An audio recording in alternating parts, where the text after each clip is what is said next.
Not the Okay. rear of them. Yeah. We are recording. Just gotta get this thing going. Yep.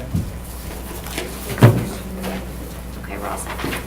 Okay, hear ye. The Section Welfare Committee for Monday, January 29th, 2018, in room 207. It's just a few minutes after 5, is now in session.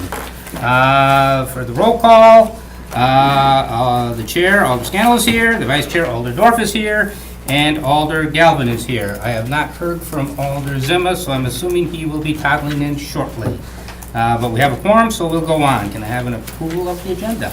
Move to approve the agenda. Second? Motion by Alder Dorf, seconded by Alder Galvin. All in favor? Aye. Opposed? We have an agenda, and here's Alder Zimmer, just in time. We just approved the agenda. We'll give you a second here to get settled. You can proceed there. I'm just Oh. gonna take my jacket off. Okay. We'll move on to the approval of the minutes for January 8th, 2018 meeting. Move to approve. Second? Motion by Alder Dorf to approve, seconded by Alder Galvin. All in favor? Aye. Aye. Opposed? That passes. On to the meat of our meeting, number 4. Application for a Class B combination license by Pablo's Mexican Grill House, LLC at 850 Kepler Drive. Currently Guillermo's, LLC. Staff. Law Department has no objections. Police Department has no objections. Move to, Well, move to approve. Second? motion by Alder Dorf to approve, second by Alder Galvin. Any discussion? All in favor? Aye. Opposed? That passes unanimously. Number 5, application for an available Class B combination license by Main Street Dreams LLC at 1238 Main Street. Staff. Law Department does not recommend approval of this item based on prior history with other licensed establishments. And I will go ahead and defer to the Police Department to shed some more information on this.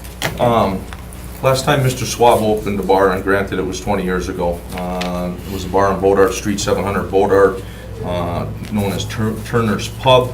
Looking it up, we had the call, he was open one night well after 3:30 in the morning.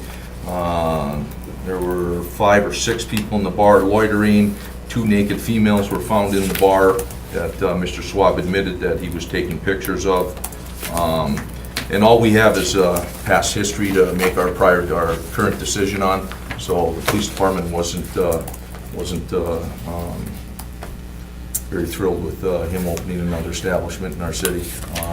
He also did his business security plan with Officer Striney, and there was some stuff that came out during his business plan meeting that I brought Officer Striney here to talk about. Officer Strain? Right here, fun, or? Whatever you like. Okay. Like I said, in my first meeting with him, it's all right if I look at my notes here? You, by all means. Cost you a nickel. So what was the, one thing that really caught me off guard was his security plan that he handed in was the first several pages of it were printed in ink, and then on the stipulations in back that were written in pencil, and several of the stipulations were for, security system, can't afford or don't need one. He questioned the need for security cameras and the availability and why the police department would want to look at them. He wanted window coverings and no security staff. He stated he was going to be there at all times. He also made the utterance that he was putting down 50% of food so he could get around the stipulation of having a scanner, ID scanner, or cameras. I asked him about the kitchen. If I believe that if he was truly opening a restaurant, he would know about the kitchen. He thought it had a hood, was not sure about it. He didn't know what the fire code was for occupancy or how many stalls were available for this establishment, also in the lease.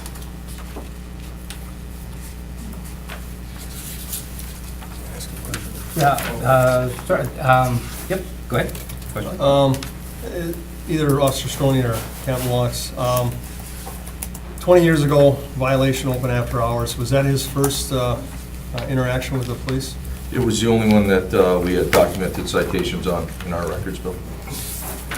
Was there not an incident sometime before that when he was warned by the officer that ended up arresting him? Yes, there was. Since it is a 20-year-old report, the only notation that I could find of that was in the 1998. Details of the arresting officers at that time made note that within the prior month, he was warned for the same offense by, at that time, Officer Knable. And this was in, I believe, in his first month or two of obtaining the license. And also, I did forget to mention earlier that Mr. Schwab did have a establishment in Howard, and I contacted the DRO of Howard, and they didn't have a lot of documentation, but he said there were allegations of the same type of behavior open after hours, and maybe some drug trade and women dancing in the bar. He said although it wasn't very busy there ever at the bar, by the time they got around, a lot of it was either closed and it was not substantiated, but there were the allegations. Okay, and with the business plan, isn't it true that, say we would grant him his license tonight, tomorrow he could decide he's not gonna have a pizza place and he could have just a plain old everyday tavern, open till closing every night, right? That's correct. In fact, we're running into that issue with a restaurant that we approved last year. They ran a restaurant for about the first 8-9 months, and then by self-admittance of the owner, they can't make it as a restaurant, so now where their business plan told us they were gonna close at 10 o'clock during the week, 11 on the weekends, they're now staying open till 2:30 in the morning, Thursday through Saturday, and running it as a nightclub. And we contacted the city attorney, and they said after their license is issued, there's nothing we can do about it until their renewal time. So now we're gonna deal with this for the next 4 or 5 months. So if he turned it around, no cameras, no card reader, no security plan, nothing? Yep. Okay, thank you. Yes? So this is a question for legal. So do we have a legal basis if something happened 20 years ago to use that to Right. deny this? The committee can deny a license for any reason, so long as it's not arbitrary and it's not discriminatory. The felony convictions that we kind of bring up, those are a little bit more compulsory, based on the language of the statutes, but otherwise you can take into consideration anything. A municipality has much more freedom in determining where they want liquor license establishments to be, and how many they want. It could be, we just don't want any more bars, and that would be a legitimate reason as well. So as long as it's not arbitrary or discriminatory, that's So essentially your. how long did he have that other bar in Green Bay, where there was the problem? Mr. Swab is here He's if here. you'd like We to can- address it. Oh, Yep, yep. okay. Oh, We'll open the floor in a minute. Do you have any other questions? no. I just wanted to get the profile here again. This applicant had applied for and received a license from Green Bay before. Was the license taken away from him, or did he just go out of business? That we don't know. Don't have But- that information. So we don't know If the license was. Is there revoked anything at on that the time. record besides the open after hours? That's the only thing that we had referenced that bar.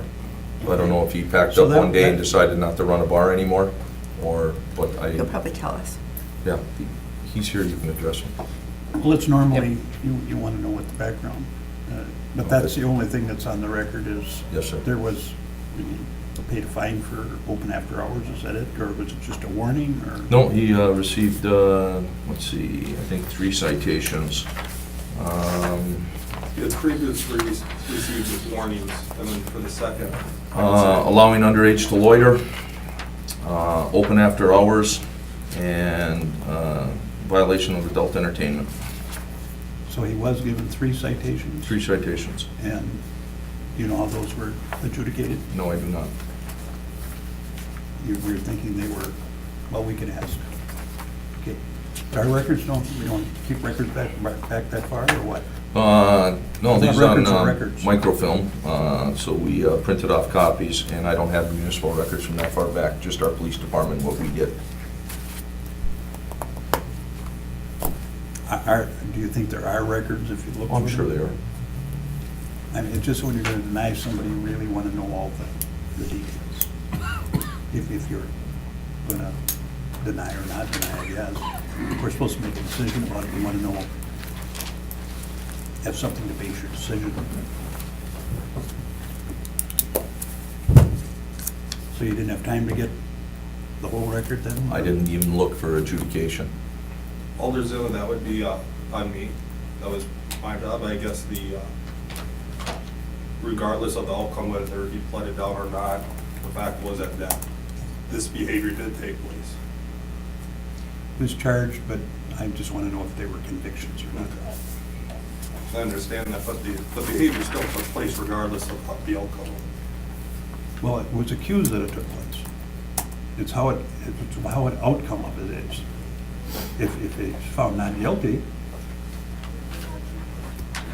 I don't know, I'm just asking. Mr. Swab, were you found not guilty?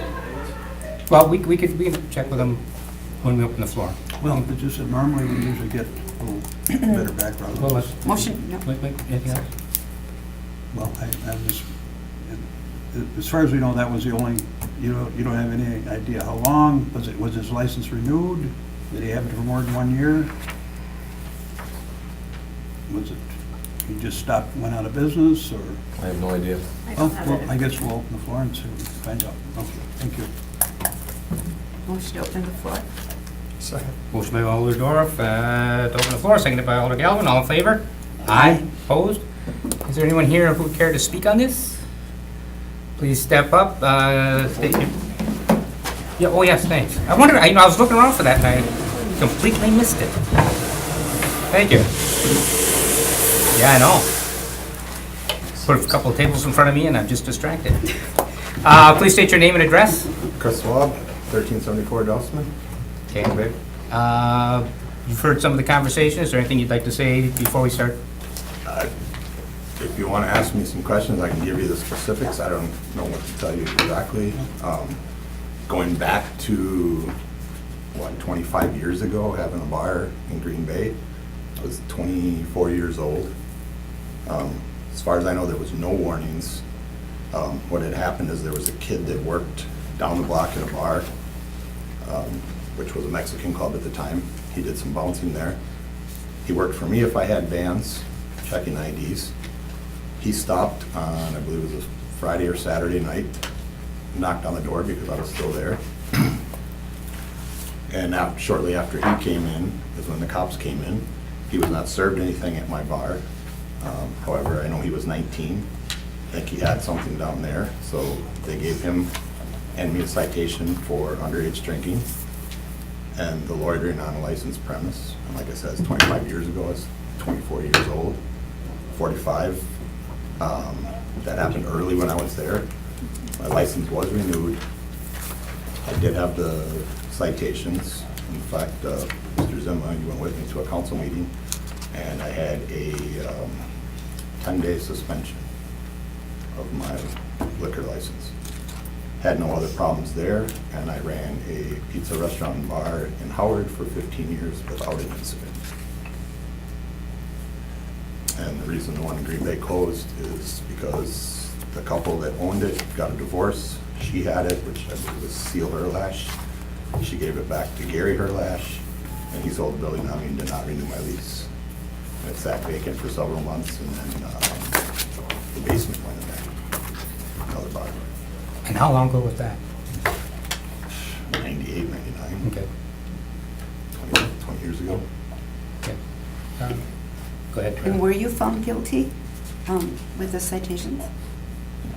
Yeah, I paid, I don't know, whatever it was, $150 some for whatever. I told them that I didn't serve anybody, but I don't even really know. I didn't talk to that kid how he even got his citation, if he got breathalyzed or anything like that, or admitted to drinking somewhere. They just, I was young, I didn't know what was going on. They just gave me the ticket for that, gave me the ticket for open after hours, and I went to the council meeting, did my 10 days, and yeah, because I got like, they wanted to, I don't know, take my liquor license for 2 weeks or something like that. So we did 10 days and split it up over 2 weekends or something, so that it would be like 20 days or 10 days consecutive. It's like 2 5-day periods or something like that. So.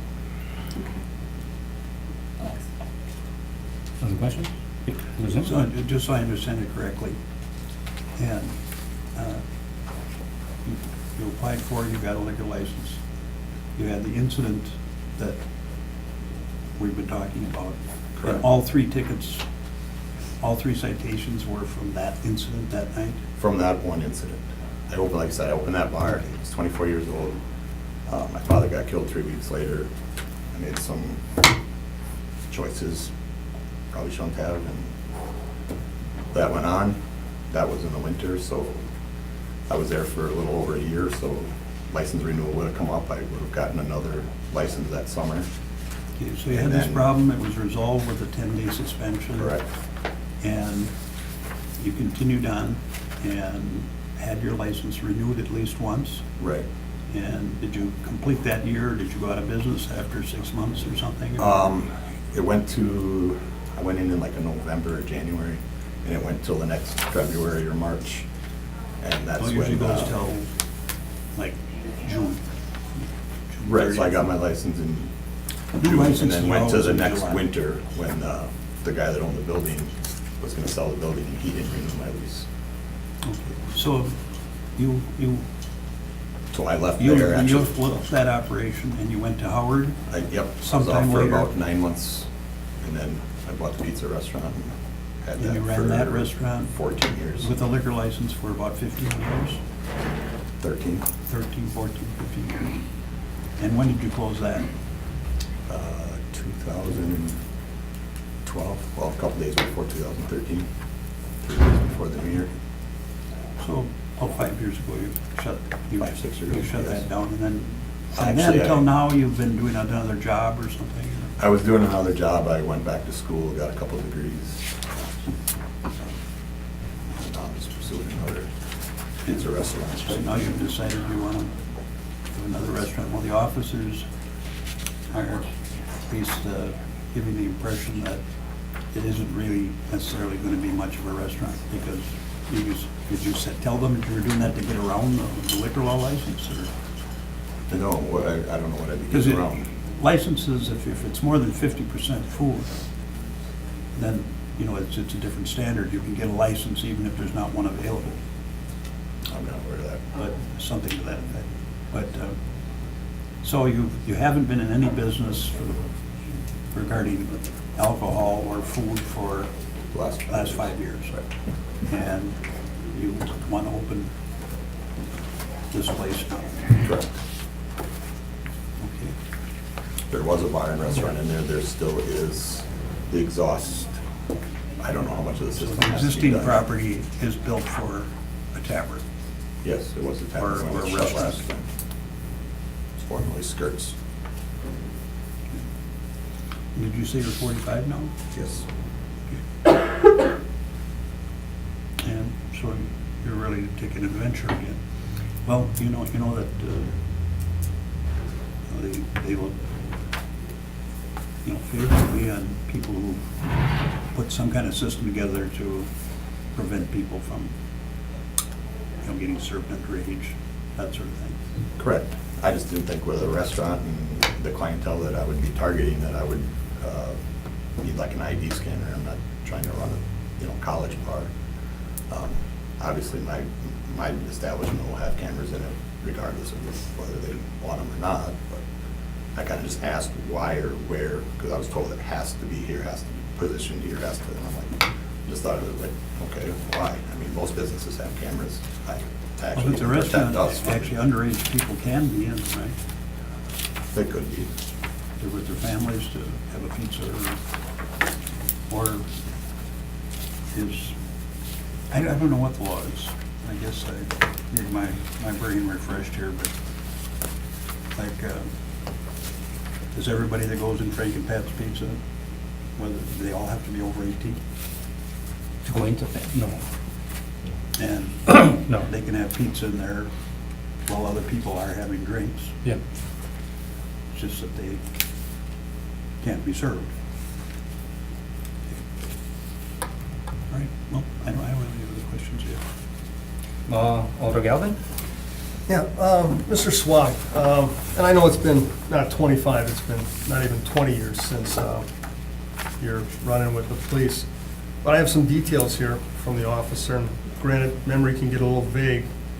But in the officer's details, they found 3 people in the bar And as they were checking about, they asked you if there was anyone else in the bar. You stated no, there wasn't. That's when they found 3 more people hiding in the bar. And you stated that you thought, oh, oops, I thought they ran out the back door when you guys were knocking. You stated at the time, the officer mentions how he was the one that warned you a month before about being open after hours, and at that time you claimed you didn't know the liquor laws for Green Bay. But when he caught you this time, you initially stated you didn't know the liquor laws either. They interviewed an employee from a local newspaper who said that he was in there that night. He said he'd been driving by at 3 o'clock and saw people inside, so he stopped and knocked on the door and you let him in and served him a beer. It goes on to this juvenile that you claim was drinking somewhere else, admitted to the officers that he had been drinking in your bar that evening. So I don't know if your memory is getting fuzzy or if you're just kind of frosting over some of what went on back then. No, the juvenile that was in my bar was not served at my Well, bar. Whether he told the police tells the that because he officers didn't want to that. get wherever he was in trouble or not, Oh. it's one of the 2 of us. Okay, so I'm that's just your saying, I didn't even get to explanation? talk to him that night. I did not serve him. And if we could just take a little side here, Officer Stroney, there's something written on the license stipulation plan here under duties imposed on license in pen, and it says, if police determine that ID scanner due to more than anticipated alcohol sales, I can't read the rest. That the scanner will be implemented. Is Mr. that what that Schwab, says? on our second meeting after we wrote that out, Okay. would not sign that, and I guess I put that in there on my own as a safeguard. Okay, If but- it gets- He did sign that he would install cameras.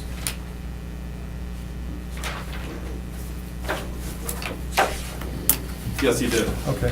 And I do have the original. Oh, that's fine. I mean, that is handwritten where he said he can't afford cameras. It didn't say he was gonna have one. Right.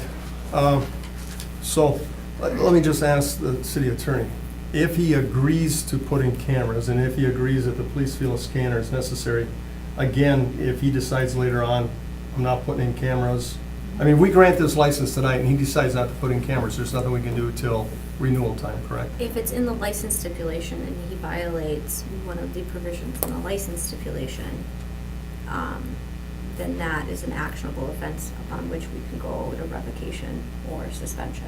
Okay. You say you ran a pizza parlor before? Yes, Okay, so you know what's needed to make pizza? I do. Okay, so are you planning on this pizza parlor being a frozen pizza type No. stuff? So you're gonna make them fresh? Yes. Have you been through this building already? I was in it once and looked at it. Okay, does it have the facilities to do that? It used to have a hood, and like I said, the exhaust system and the hood area is there. Actually, with pizza oven, you need a condensate hood that will just let hot air rise out. Mhm. It actually does not have to have a fire suppression system. I don't have open flame like a fryer or Sure. charboil or anything like that. So there's some equipment you would have to add to this building to Yes, actually have a pizza I'd parlor? have to put my pizza oven in and the 3-compartment sink for the health department. Okay. Now, if he says he's gonna operate a pizza parlor, but he doesn't put in the necessary equipment, he could just run a tavern. In theory. If we grant him the license, in theory. All right, have you found out since, Depending on what you stipulate, excuse me? depending on what you stipulate. Well, we only have right here for stipulation for the business security plan, if you want to call it that, not for actually operating a restaurant or anything else like that. There's nowhere in here where there's a stipulation that he's going to operate a restaurant, which is, Well, we can make a motion to that effect. Would that be binding? Would that be legal? We'd have, I know we're working with PD and reviewing our license stipulation as to what can be an appropriate stipulated point or an agreement within the license stipulation or not, and what would be going beyond what our authority is on that matter, so it's a little unclear. Seems to me we should be able to, if we gave a license for a restaurant and they turn it into a bar, it seems to me that, I mean, if we didn't give a license to the bar, it seems to me that we should be able to do that. well, Who not knows? until renewal time, it looks like. Well, right, I'm not but, so sure about that. as a stipulation Could going we- in, I think, I don't know if we can add it now, or I think, but eventually in the future, I'd like to see that as well as everybody. I think scanners should be for everybody. Right. security cameras and everything else. Yeah. Are you prepared then to install a pizza oven at this Yes. time? Have you got costs and estimates? I own one. You own one? Yes. And what's it gonna take for you to install in there? Pretty much just putting it in. Like I said, the hood area is there, the stack is there. Okay. All right, I think that's all I have right now. Anybody else? No, I think everybody covered that here. So anything else you care to add, or? No, I wanted to have a, pizza operation / bar, similar to like what Jake's that's on Broadway. That's why I applied for the liquor license. And I wasn't picturing my clientele being around the, a real young age or, a bunch of 15, 16-year-olds just coming in for pizza.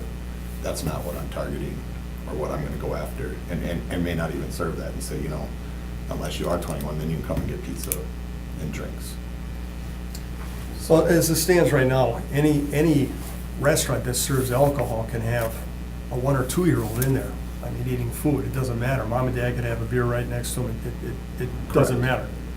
But you're looking at establishing yourself in the center of an area which does have several taverns and bars.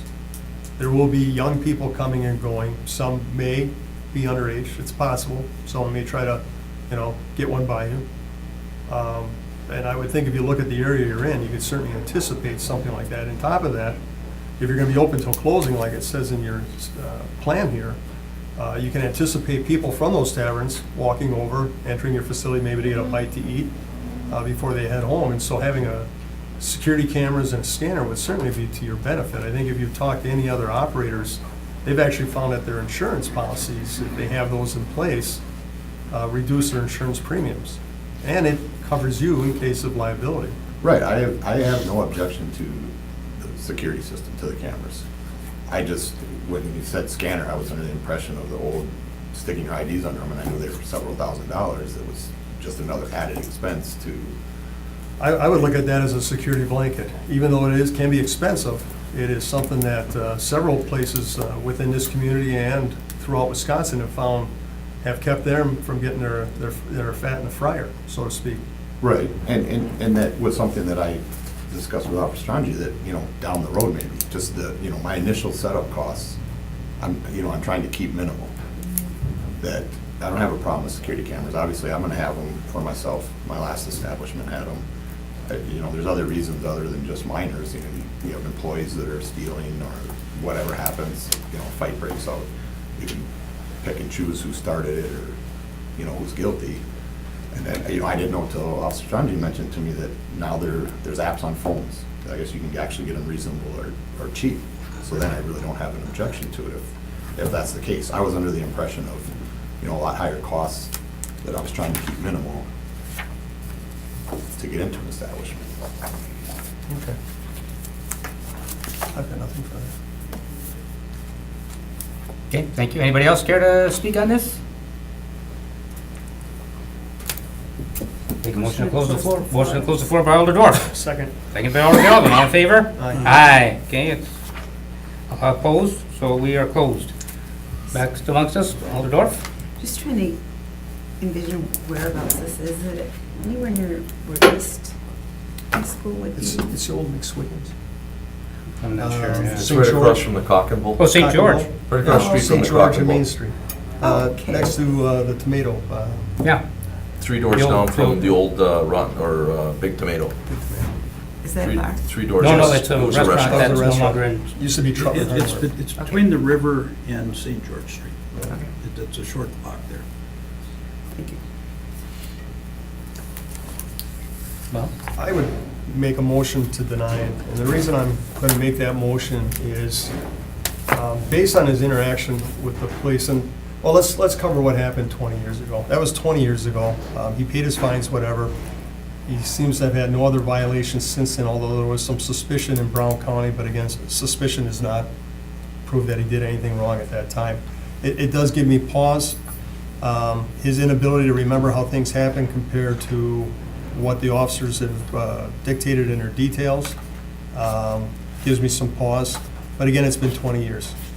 But he goes into this plan and he made a statement to Officer Stroney that, he's kind of doing the pizza thing so he can get around the requirements for security cameras and scanners.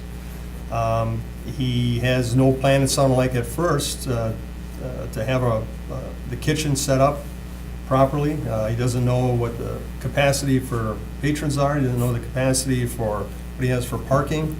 And based on, fool me once, but fool me twice, and based on the fact that we've gotten burned recently, we've been burned pretty bad in the past. If he wants to operate a bar, I don't have a problem with that, but then I would want him to come forward with a plan that states he's gonna have a bar. I don't want him to state he's gonna have a pizza parlor, and then 2-3 months later, now it's a bar, and then we're stuck at least until license renewal time. And that's what I'm afraid of, sir. I'm afraid that what you're setting up here is you're setting us up so you can get in, get going, and then turn it into a bar, and then it potentially could be a problem for the police department. And when it starts tying up city services, that takes police and services away from other areas of this community where those services should be. And the city has experienced that, where we've had a number of officers at certain areas in our community because of problematic bars and taverns, and they haven't been out in the neighborhoods protecting the people that live there. And so I want to make sure that doesn't happen again, and that's why I'm making a motion to deny it this time. Thank you. Is there a second? I'll second it. I'd like to discuss a little more though. Second for discussion? Second for discussion. Second for discussion, okay. Anything more you'd like to say then? Yes. So if there would be a willingness to put in the scanner and the security cameras and even to say that, yeah, it's gonna be a bar, not a pizza place. Does that make it different for you, Alder Galvin? Yeah, absolutely. I mean, if he's gonna be upfront and say, I'm gonna serve some pizzas, but, I'm thinking that for the most part, it's probably gonna be more alcohol. I've got no issue with that. But I just don't wanna see us, Vincente's was supposed to be a restaurant with a piano and ballroom dancing, and you saw the nightmare that turned into. And we've seen that time and time again in this community, even recently. And I'm very hesitant to let us go down that road again. I would like to ask the officer, so what are your thoughts? If the scanner's put in, if it's the security cameras, I guess it's twofold. I think part of our issue is, as the police department and as a community, we want to see everybody successful. So if he came with a from start to finish, and I don't know if it's acceptable if I can give you the original handwritten one and have you look over the stipulation and how it's done, it looks like it was done in 5 minutes. So if there was a business plan and a security plan that there was some thought in, and it did, to me, I mean, whether it was a cop sense or what, that he was being deceitful when I was asking him questions. So not only I think we want successful businesses, but we need to keep our community safe as well. So I would invite him, if whatever the committee happens to decide, I'd invite him to go ahead and apply again and be more inclusive on his decision-making, find out the building capacity. so I wonder if that's an option that we have, is to hold this, or to... Sure. You know this. I'd be willing To amend that? yes. To hold it and just to ask him to come back with another plan? So well, you're not amending, you're changing your motion. You Yes, can't- absolutely right. Yeah, so the motion is now to hold till our next meeting, and you can sit down with the officers and go over the plan again and get everything all worked out, squared, scanners, the whole works, which I believe with this conversation, as I understand, you're willing to do now. A little more clarity on exactly what will happen in the restaurant, or if it's just gonna be a bar. Alder Zima? I got a couple of questions for our staff here first. Okay. What is the law regarding the scanners and cameras? Is that a requirement of a license? No, it's not a requirement. It's best practices that we put in place years ago, back with Captain Bongle when he was still here at the department. It gives us the ability to, through years, to give the business owners best practices to cover ourselves and to cover them for any type of liability. So we suggest cameras in case there's a disturbance or a battery, that we can go back. We suggest scanners for the same reason. So later when they come back and we find an underage ID in someone's purse, but we find the other one that they actually showed the scanner, that they're not liable. They did their due diligence, you know, they checked IDs and stuff. It also gives for something as bad as the Bodart shooting. We were able to go through their scanners and get a list of everybody who entered that bar through that night for something as serious as a homicide. So it's just, it's best practices. But they don't have to sign the stipulation. And then it comes to us with our recommendation. So we ask them to sign the stipulation, so then we got a little teeth to go back after the fact. If they don't put in cameras, if they don't take all the stuff down off their windows so we can see in, if they don't get scanners, then we can cite them for violation of their stipulation agreement. Well, it just seems that there's a difference between recommendation and education. And to give an person what you think is a good practice, but if the law doesn't require it, you can't coerce them to do that and use that as a reason to deny their license. I don't deny their license, sir. I just give my Well, you're recommendation. recommending not to. Absolutely. I think that's coercive in my mind.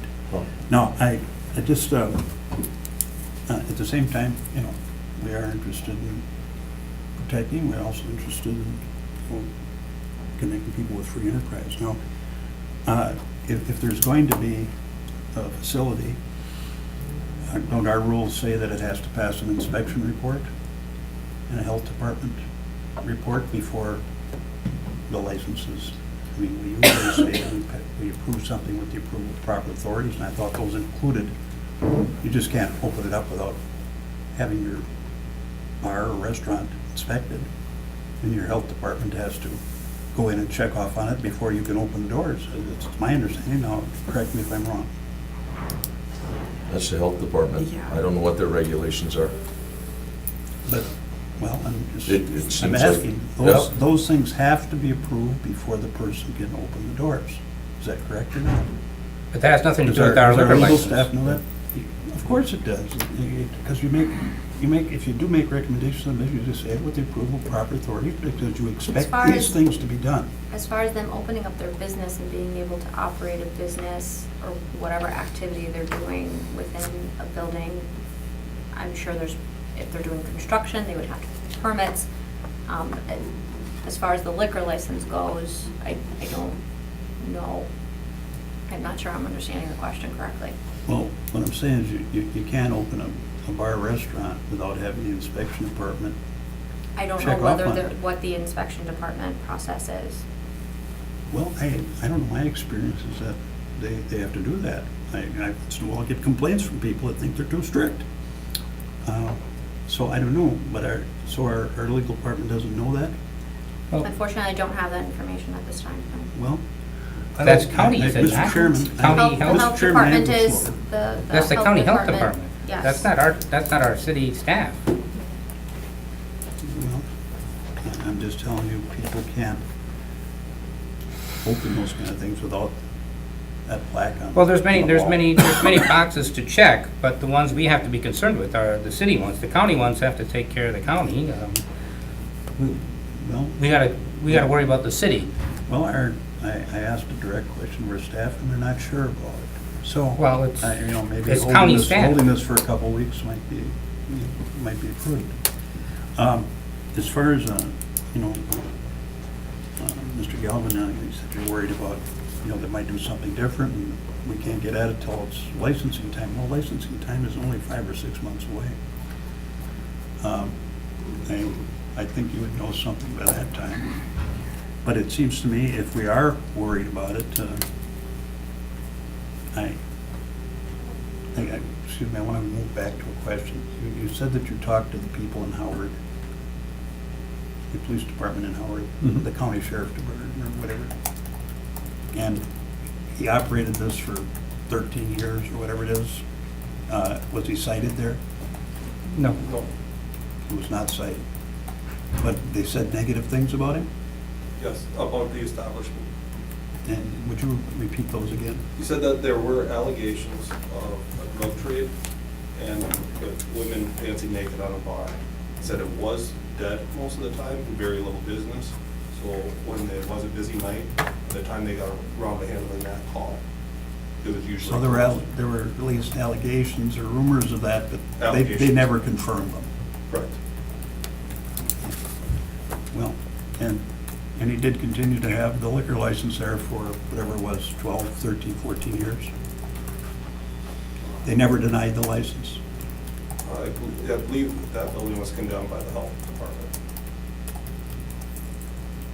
Was it a building he owned, or was he leasing it? I guess let's reopen the floor. I'd like to ask some more questions. Motion to open the floor by Alder Zima, Second. second by Alder Galvin, all in favor? Aye. Opposed? Okay, floor's now open, if you wouldn't mind stepping again, Just one- stating your name and Would you give us the history of your establishment in Howard? Sure. Did you own the building? I did not own the building. So you rented the building or leased the building? Correct. And who was the owner? Lupke's, Keys. Marlene and Jean Luke. What, was the building eventually condemned? The building was condemned because there was a fire. Okay. And Otherwise, there was nothing wrong with the building. but did the fire have anything to do with your establishment? Yeah, there was a kitchen fire and burnt the bar down. Okay, That's why I'm not there. okay. And I'll tell you that there was never a police call, had never been accused of anything, had never had officers around, had them in and through the place, or stop, check on me, say, oh, your car's running because you're in most start, Were you ever denied a license in? Never. In Howard? never. Were I had you ever clientele from brought 21. before a body such as ours? I've been to all their meetings, never had a problem. Automatic renewal every year. Okay, so this is approximately 13 years worth? Yep. And the only reason you stopped your business was because there was a kitchen fire that burned the property down? Correct. And then you didn't immediately go back into business, you did other things for the last 5 years? I went to and school. You went to school, and now you want to take a stab at business again. There's a lot of discussion about whether or not it's really going to be a pizza place or just a bar that serves pizzas. Well, that's, one thing that kind of upsets me. I mean, you sit here, or some, and say I'm trying to be deceitful, or paint me as a criminal for something that, Well, almost I'm not 20 doing years that. ago I did I just want to as get a child, I'm not doing that. No, I know, but I'm giving it a legitimate shot from what I know. I didn't pursue a whole lot about, I looked at the property, knew the property owner, asked him about it, and he said, yeah, it's in a condo association, so I can't give you strict numbers on how many parking spots I have, other than that I'm told you have free reign of this parking lot because you pay condo association fees, your garbage is picked up, this is picked up. I went through the building, I saw the hood and where the kitchen equipment would go. I would have to have inspections that the county would, pass before they would grant me any food licenses. And yes, I'm gonna have the alcohol in it because that's just, it's a big revenue other than food. I'm not trying to pull one over anybody's eyes and say, there's not gonna be alcohol served, there's not gonna be a bar there, there's a bar in there existing from Does the previous. owner have any restrictions on your operation? No. He's aware that it's going to be a tavern that serves food? Is it going to be a tavern that serves food or a restaurant that's going to serve alcohol? I was guessing that if I did it the way I wanted to, with the pizza and possibly delivery, but takeout and stuff for sure, that I was hoping it would be around 50-50. I cannot guarantee you it will be 50-50, but that was, the intention, so I can't say it's gonna be restaurant or bar. I thought it would vary right on that. Well, if we were to put a stipulation that if it ceased to have the appearance of a restaurant anymore, in other words, it was just starting warming up pizzas for people at the bar and not actually inviting people in with tables and chairs and things like that. Is it gonna be just a bar, or is it gonna be a place with tables and chairs? It's gonna have tables and chairs.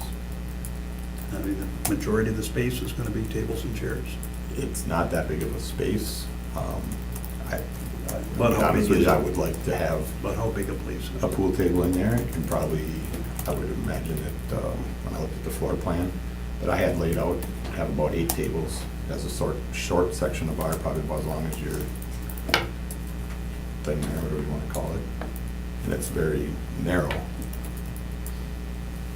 So a bar about the size of our tables here, and you'd have about 8 tables and a pool table, and that's about all the room there is there? Correct. And I'm not trying to put words in your mouth, Correct. I'm just trying to No, you're right. reiterate what you said. You're right.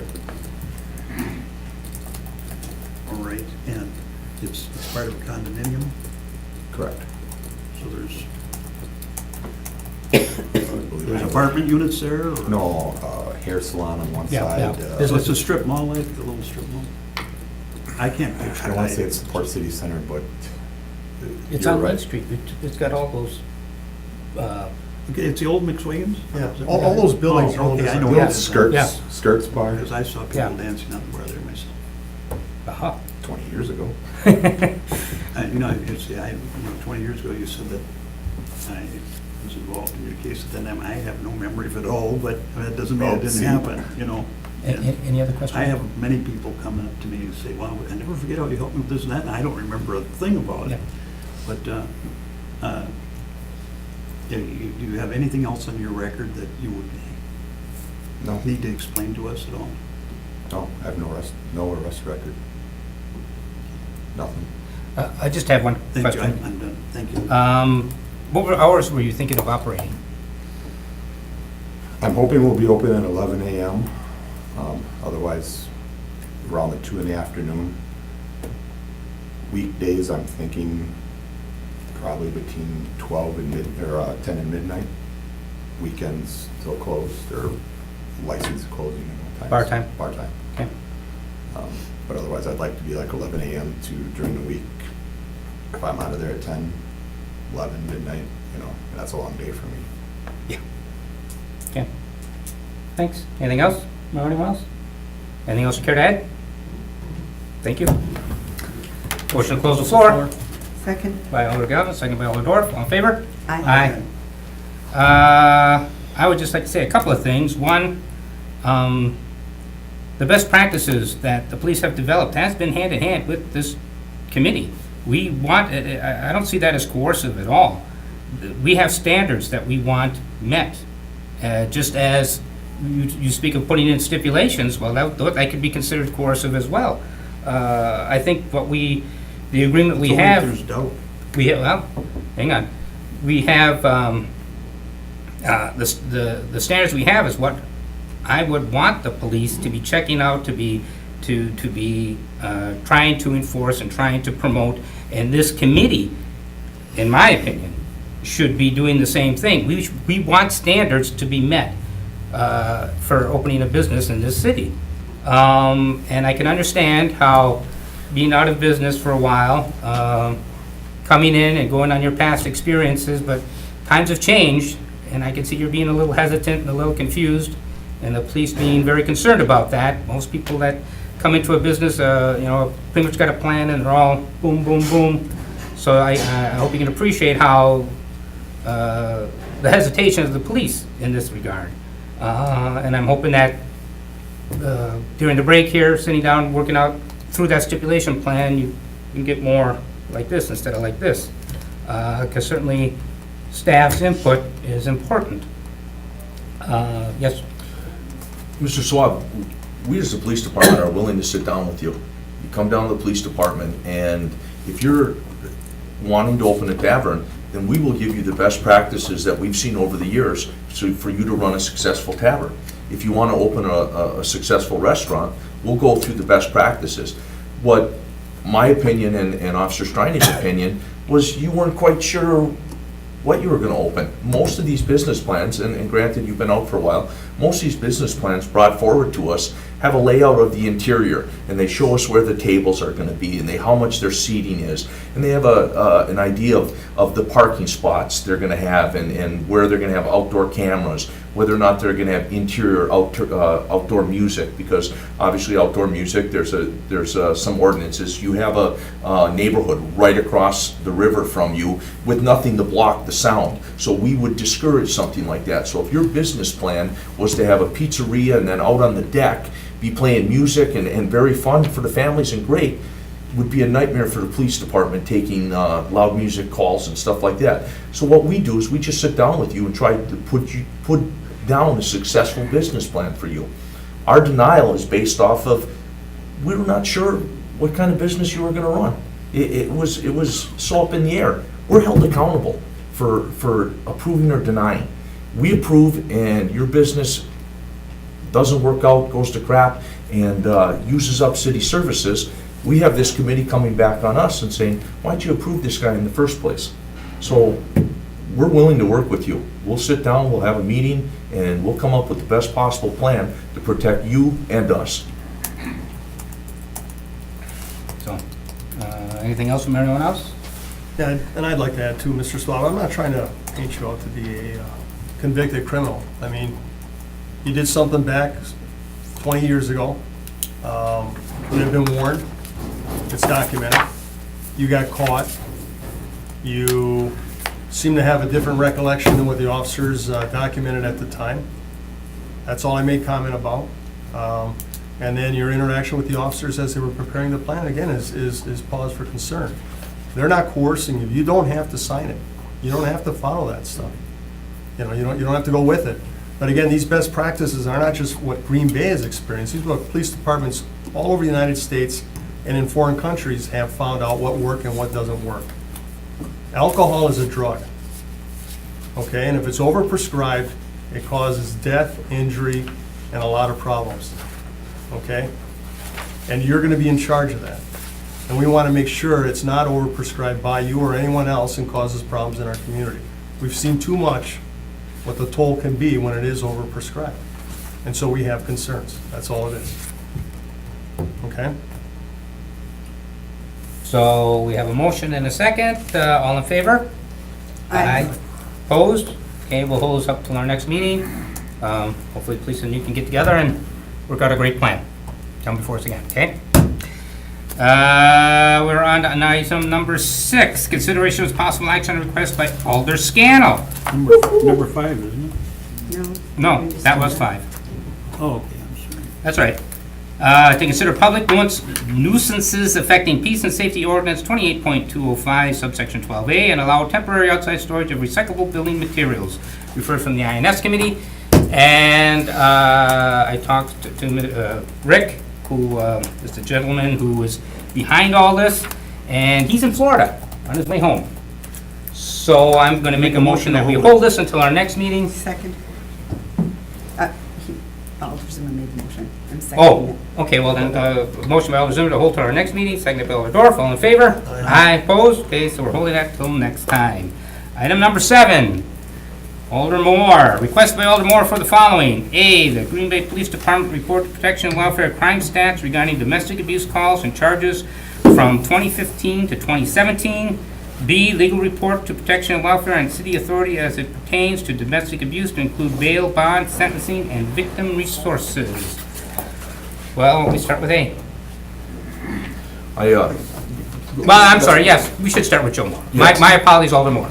Let's start with you. All right, thank you. And Captain Laux got me a full packet of information, including our policies and stuff, which was a third communication that I had made was for the police department to review their policies. Make sure if there's, any cultural changes, anything that's going on that we need to adapt to, that we're doing that.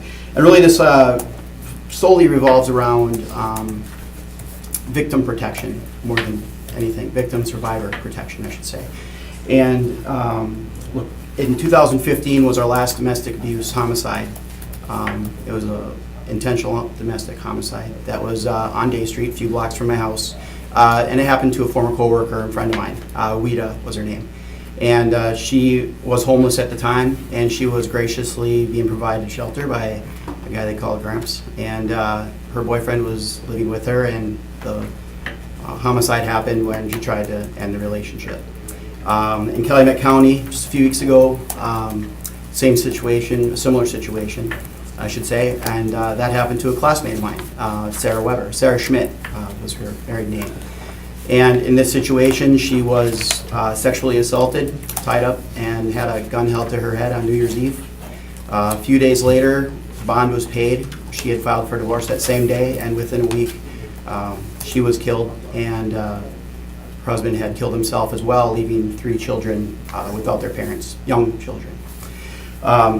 So I wanted to really just kind of bring this forward, get it into the light. I don't know what we as a city council can do, really, what kind of authority we have to really do anything to make sure that resources are provided, to domestic abuse victims.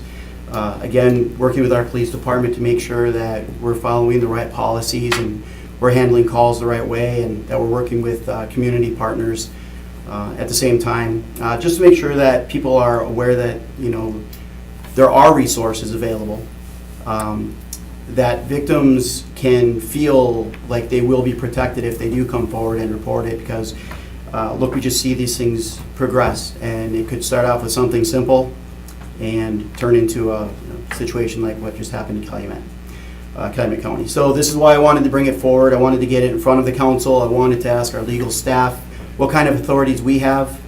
And then I wanted, again, our police department to kind of take a look at our policies as well and get it before the committee so we can have some discussion. Discussion is fruitless without action. My goal is to see if there's some type of action that we can take. I don't want to just talk about it. So. Did you have time to review the policies yet, or did you just receive? I actually just received these today. I haven't gone through them. I was invited though to the next I meeting. think it might be useful PD to as well. just hold this for 2 weeks and give you a chance to review it, and then maybe if you had some recommendations to us, then we could consider them. Well, the agenda items that are on here is for the report of statistics. That we could certainly do. Do you want those turned over? I'm not sure if the council, okay, I gave them all to Joe so he could look at them. Celestine, do we have a printer that I can make a copy for the board? Yeah, I can make a copy. Well, that's 7A, but that So I I think, something different. yeah, I think 7A could be reported on. 7B is for our law department to actually just report on what kind of authorities we may have. As far as the policies and stuff I was just given tonight, that will be reviewed at a later date. That was a separate communication altogether. So I think that we can take this up tonight. Would you say in 7A that we'll receive and place on file those statistics, and then Well, let's wait till we get them.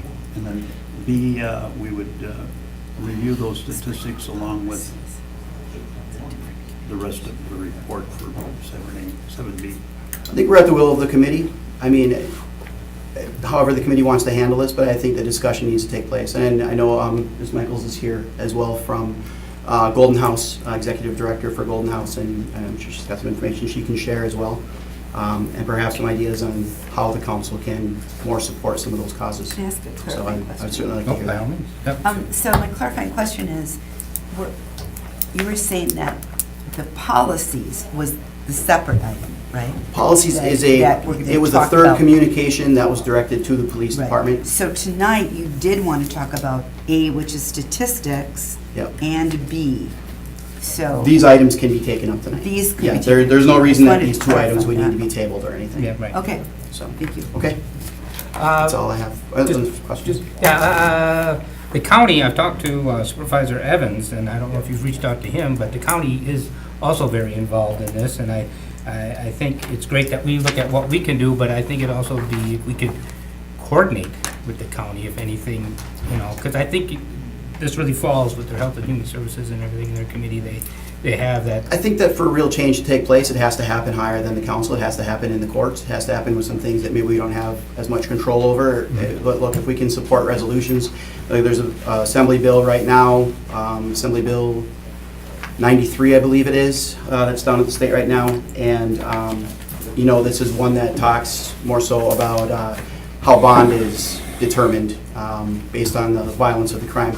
Because look, due process is extremely important. I firmly believe innocent until proven guilty. But I think that this assembly bill will force, judges to take a closer look at the history of the crime, the case, the nature of the crime, before setting the bond. Look, this one in Calumet County was a $10,000 bond. It was in jail for a few days, and it was that simple. Okay. Right, and I agree. I told Joe earlier that I was listening to a podcast where certain communities, when an offender is released and he has to turn over any weapons and he says, I don't have any, the courts are pretty much, okay, they're taking him at his word. But there's other communities that are digging deeper, serving search warrants, confiscating weapons, making sure that they're not armed. And that's just one thing that can be done. And I think personally, I think the Green Bay Police Department is following all its policies and procedures. I think they're following state law, but I think Joe's right. I think there is more as a community that we can do, both through the legal system and through some of our other non-government agencies, working together to make it safer and to make it easier for victims to be taken care of and to be able to go to bed at night not worrying about what's going to happen to them the next day or that night. And really, since I brought this forward, I've heard from a few people, friends, coworkers, and former classmates that have been through similar situations that I had no idea. And as far as Sarah down in Calumet County goes, look, a couple weeks earlier, she was out with friends of hers that were much closer than she and I were, and they had no clue. They had absolutely no idea that there was even any type of trouble whatsoever. You go back on the Facebook page, you start reading the social posts, you just see, just from a couple months ago, 15-year anniversary and how happy she is in her marriage, and here's the 15 more. And, so it's, I think we just need to, again, make sure that people realize that there are resources and there's protection and people can come forward if they're having problems. And again, I think that Karen is going to be able to speak to that a lot better than I can. I heard you say something about a community coordinated response, and that's why I'd really love to have open the floor, make a motion on the floor, and have Karen come up and tell us about what is going on as far as that community coordinated responance. Do we want to do that first, or do we want to go through the report Well, first? the only reason I thought we might want to do a little bit of that first is because I hear a lot of kind of speculation about what is going on or what can we do. Maybe if we had that knowledge base first and then looked at statistics. Sure. What do you think? Fine. Okay. Motion to open the floor by Alder Dorf. Second. Second by Alder Galvin. All in favor? Aye. Opposed? The floor is now open. If you would please step forward and leave your name and give your name and address. Let's do that. Karen Michaels. My address now is Green Bay. It's 800 Woodman Court, number 6, Green Bay, 54302. Look at that. I am also the executive director of Golden House, which is 1120 University Ave. Well, let's see. What can I tell you? I thought somebody else was going to be here to talk about what the police department was doing, but what I think when I got the call to come and talk with you a little bit about what's going on with domestic violence here in Green Bay, we have a really strong relationship, and I think that that's where I want to start. We have, in Brown County, we have what's called a community coordinated response team for sexual assault and domestic violence, and the Green Bay Police Department has been a primary partner in that on the executive committee, and we have had Jim Runge with us, as well as now Kevin Warwick has been serving on a committee at Golden House for our program committee, so that we can always make sure that we're connecting law enforcement with victim services. And that's kind of the key of the response team, is to make sure that we are providing services for victims, but also then holding offenders accountable. So we need all of these different partners to be there. So we have representatives from law enforcement in all of the different municipalities and areas in Brown County, as well as service providers and the school district, because domestic violence is not something that can be handled by one entity alone, certainly not by victim service providers. But we were really fortunate because we have those relationships, and so that has really helped us to be able to do some really interesting and innovative things over the last few years. We've had some great combined fundraisers. I believe I've seen many of you in high heels raising money to make sure that victims know about what's available to them here in our community. But more seriously, this year last year we worked on new community protocols. So there's a protocol for domestic violence response that now all the municipalities are using. It just kind of went through the chief's meeting, and so we're just getting that up and running. But part of that also has been that we received a grant that is to implement the Maryland model for lethality assessment. Which we're really excited about, because that's going to give us the opportunity to talk about something that Alder Moore is talking about, is that our primary role is to try to avoid homicides, and we've been very fortunate for the last couple of years to have no homicides here in Green Bay. But we went for some time before that with quite a few, and we were really struggling, and so we've been talking about it as a CCR to try to figure out how can we address this. Maryland has a model where they have come up with an assessment that that the officer can do at any incident with domestic violence, and so they'll go through an 11 question survey. This is where I really want to have my staff that do these things every day go through an assessment and ask some questions of that victim and have a conversation with that victim. And if they were to score high on that assessment, then they do an immediate phone call to Golden House so that the victim can have that conversation with an advocate, or they can bring that person or that victim and their family right to Golden House for services. So we are all going to be doing that in Brown County. Green Bay has just started doing their training, and we're excited to see how this works out. The key to this program is that we're working together. The questions are great, they're evidence-based. This is a model that we know works from where it's happened other places, but the best part about this is that we have law enforcement working with victim services. Fun things that are going to happen with that, and the project continues because you can't stop there, is that we're now starting, the CCR is starting to look at how do we incorporate the school districts in this process. And so kind of a do not harm kind of model for the school districts, so that when there is an arrest or an incident at a home, that we have the opportunity to get that information to the school social workers so that they have an opportunity to connect with the kids the next day, because we know how traumatic those incidents can be. The other thing that we are working on is we're starting to look at doing some data searches about where are these incidents happening and how can we work with our community police areas and groups to be able to address things in those schools specifically or those neighborhoods specifically. So we're doing some zip code searches and trying to understand a little bit more about what's happening in those neighborhoods so we can do some specific addressed things. We have and collect data from our from our perspective. Every time there's an incident, a domestic violence arrest or incident that happens in Brown County, we get a phone call from that arresting officer. And so we have that information. Fortunately, Green Bay does have the highest number. About 51% of our reports come from Green Bay.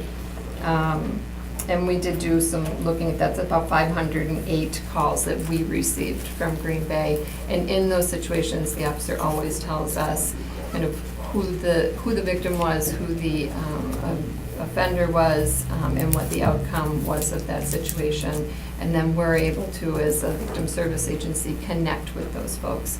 The lethality assessment program is going to really amp up our ability to connect with people who really, truly need that extra safety support.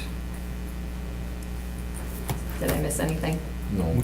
I recall the committee that I sat on, there was also a judge and the district attorney. What committee was that? So that's the community coordinated response team. Yep. So the response team is made up of the executive committee is Brown County DA.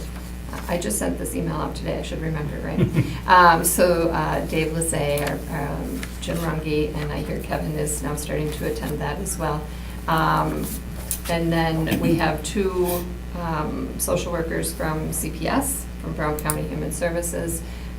Judge Hammer is on that committee. Brown County Sheriff Todd Delane is on that committee.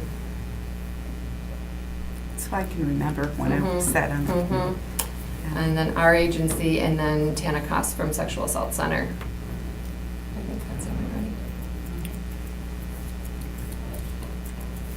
anything I forgot? No, that I was but supposed to say? Alder Moore gave a publication directly to the police department that's not on the list, so he had got some information tonight that if the council would like, or committee would like, I can forward to you, and it is the Maryland Lethality Assessment, which we are starting to train our officers. I'd like to see that. Okay. Yeah, thank you. He has a copy of it. I'll forward you all a copy tomorrow when I get Yeah, the I work. prefer the PDF anyway. Yeah.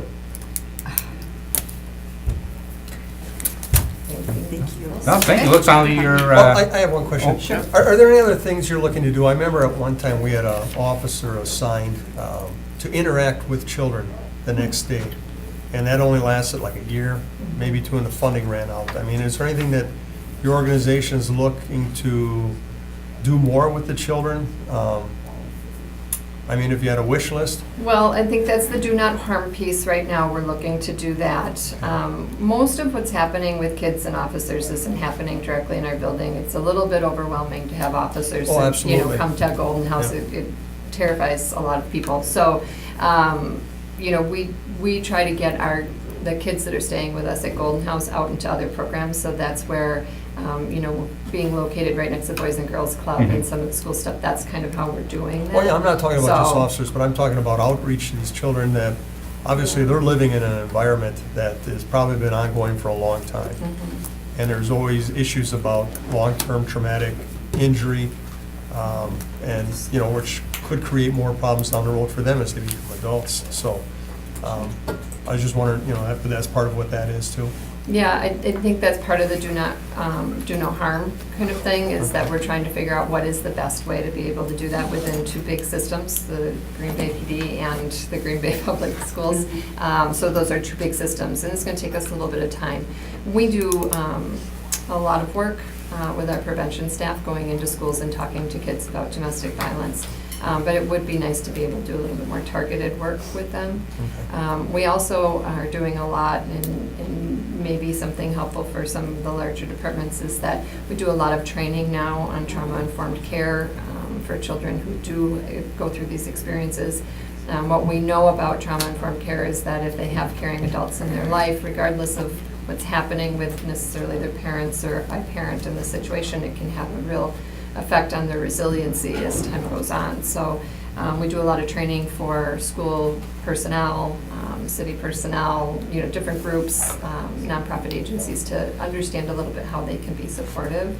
One of the other things that we're working on right now, we're asking for a grant to do, and we're hopeful that it'll be helpful to law enforcement in this situation, is doing some videos that would be accessible on our website. So if there's any language barrier when an officer is there, that they can still get an opportunity to explain, to have somehow to explain what Golden House is and what services might be available to those folks. So we're working on that right now.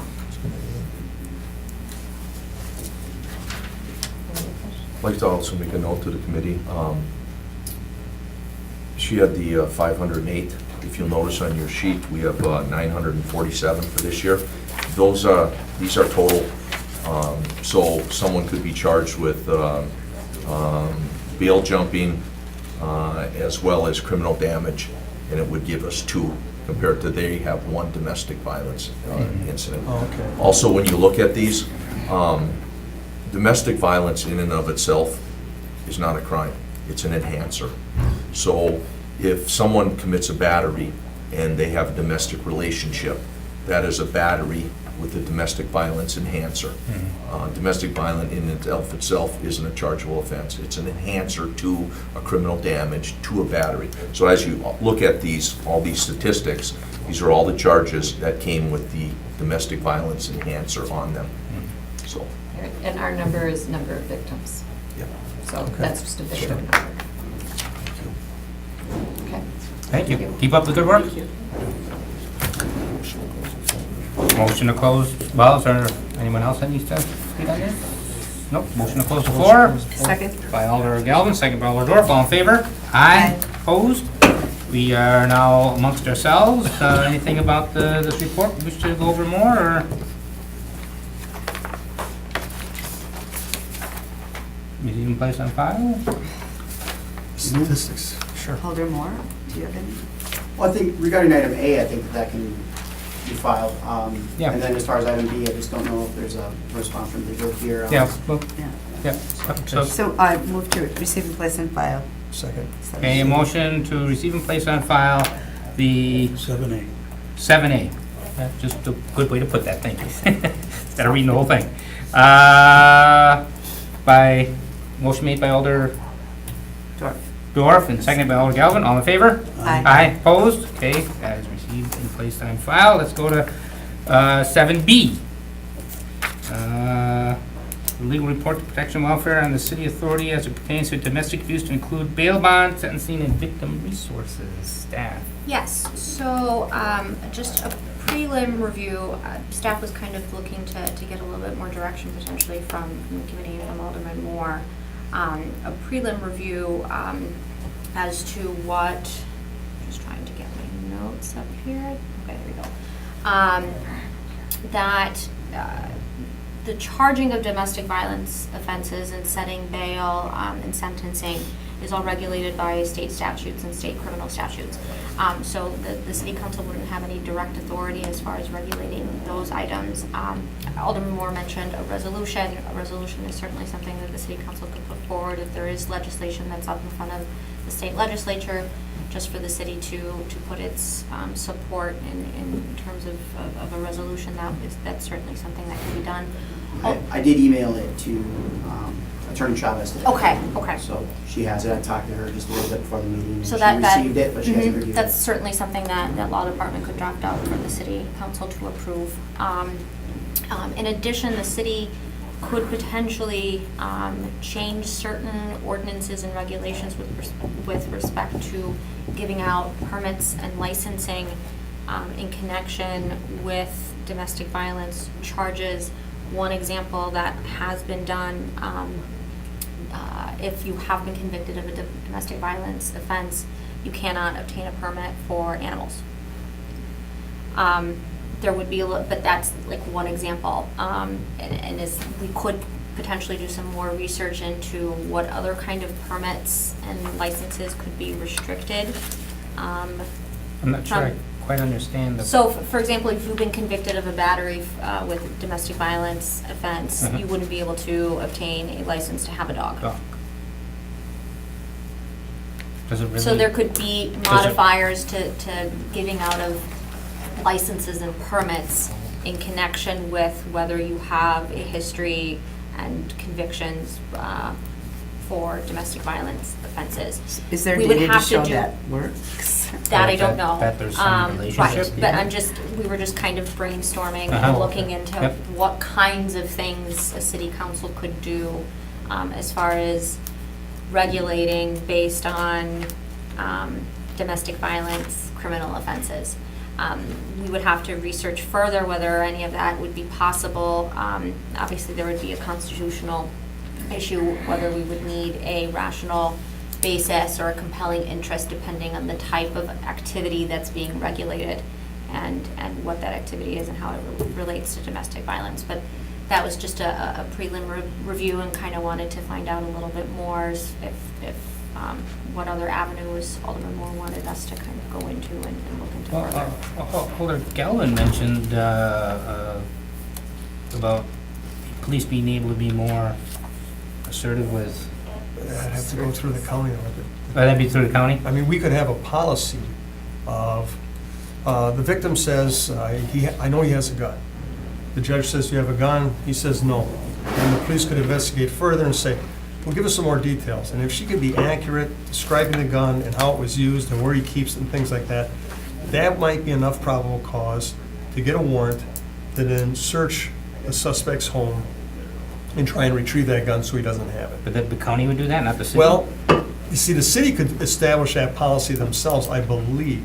I'm not a lawyer, so Right, I'm that's just I saying. mean, that's something that could be looked I into. believe the city could have a policy like that they would pursue those things, take it back to the judge and say, hey, look, we have what we believe is enough probable cause to believe he truly does have a gun, even though he told you he did not. Right. And so that is something I think we could do. And Yeah, if we could look into, I think that, to me, that sounds more effective than the permit thing. I mean, we can look into that as well, but I'm Right. not sure. I mean, I'd really like a lot more information on So that. I don't see how it relates. I but listened to a necessarily, podcast, but- and I know they're doing it in certain communities, not necessarily in Wisconsin, but in other communities in the United States, I know they're doing things like that. They're trying to be more proactive to try and prevent issues. Yep. You know, this gentleman, had they taken his gun, if, you know, Right. whatever, but again, the government doesn't always move very fast. It's not like the judge says you have to hand in your guns, and the next day they're there. There's time that goes by, and then time for the officers to get the evidence, to go to a judge, to get a warrant. It can take days sometimes. So, I mean, but something's better than nothing. Right. And, I mean, if you can prevent one, it was worth all the time and effort in the world, so. But there are things like that that are happening in other communities, and I would urge then staff to research what other communities are doing and see what is applicable to what we can do here. Yep.